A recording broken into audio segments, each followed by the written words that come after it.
Hari ini jaga hatimu untuk meniti hari ini. Kenapa hati? Ternyata hati ini adalah sumber. Saya ibaratkan gambarkan sumber mata air. Sumber mata air ini keluar jernih, ya jadinya jernih. Sumber mata air keluarnya keruh, ya jadinya keruh. Sumbernya keluarnya airnya kotor, ya jadi kotor. Apapun yang kita ucapkan itu berasal dari sumbernya, hati ini. Jadi kita beres ya keluarnya beres. Perkataan berkat. Bukan perkataan yang mengutuk, bukan perkataan yang membawa orang lain terluka. Pernah ada satu momen di mana saya menjadi bahan bercandaan.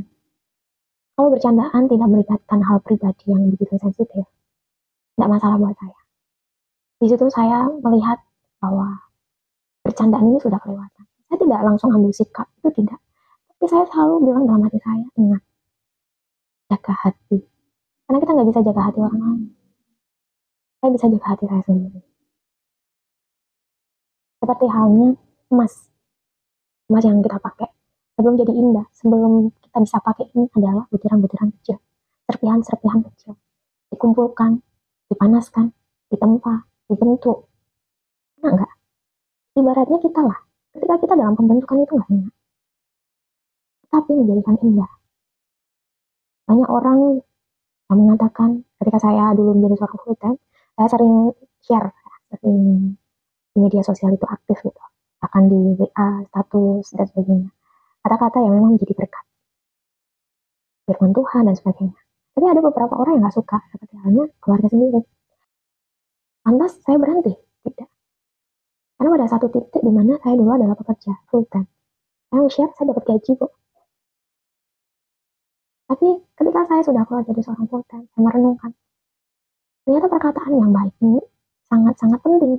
Tidak hanya untuk diri kita, tetapi orang-orang di sekeliling kita. Karena kita diberkati bukan untuk diri kita sendiri, tetapi kita diberkati untuk jadi berkat.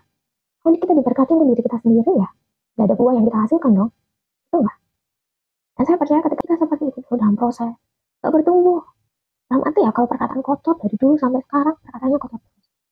Saya sampai detik ini, seandainya Tuhan tidak memberikan saya satu pertumbuhan iman, ataupun saya tidak mau berubah, saya akan menjadi anak yang pemberontak seperti dulu. Saya dulu adalah anak muda yang pemberontak. Perkataan yang tidak sepantasnya saya ucapkan. Perkataan dari ini dalam proses yang ada, saya baru menyadari ketika semakin bertumbuhnya usia. Oh iya ya, saya itu akan melahirkan generasi-generasi yang seperti apa. Kita ada ibarat mengatakan buah itu tak jauh jatuh dari pohonnya. Jadi nggak akan jauh jatuh dari pohonnya.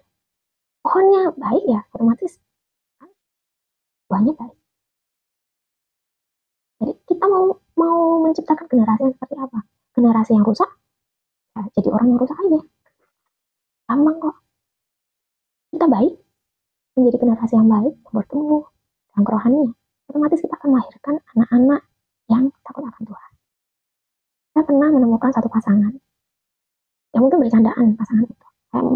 Saya ngomong kata-kata hewan ya ke pasangan. Dan sebaliknya pasangan itu juga begitu. Saya cuma bilang dalam hati saya, mungkin saat ini kamu hanya sebatas pasangan, pacaran. Tapi ketika kamu sudah menjalani satu hubungan dalam satu rumah tangga yang serius, itu bukan lagi hal bercandaan. Karena bertahun-tahun kita akan bersama dengan pasangan kita. Dan itu akan membentuk hati kita untuk apa? Pasangan itu membawa damai sejahtera. Benar nggak? Kalau kita bisa berubah, tentunya bersama Tuhan. Kita nggak bisa berubah tanpa Tuhan. Kita butuh yang namanya Tuhan. Kita butuh yang namanya Tuhan hadir dalam hidup kita. Ayo, sama-sama. Kita nggak bisa berubah tanpa adanya Tuhan yang terlibat dalam hidup kita. Karena ketika Tuhan sudah yang merubah, otomatis setiap harinya kamu akan diingatkan. Minta apakah sama Tuhan. Tuntun hari-hari Tuhan. Tuntun setiap hidupku, tingkah lakuku. Kembali lagi, kita nggak bisa jaga hati orang lain. Kita bisa jaga hati kita. Saya senang sekali.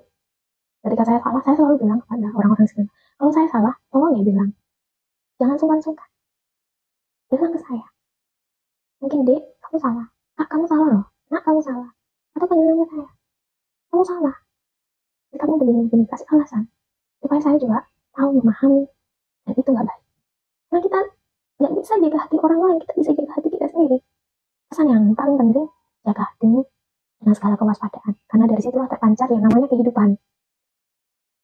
Dan ini selalu menjadi jargon saya, itu jaga hati untuk meniti hari ini. Jadi pesannya untuk pagi hari ini, jaga hatimu untuk meniti hari ini, tetap tersenyum, dan Tuhan memberkati kita semua.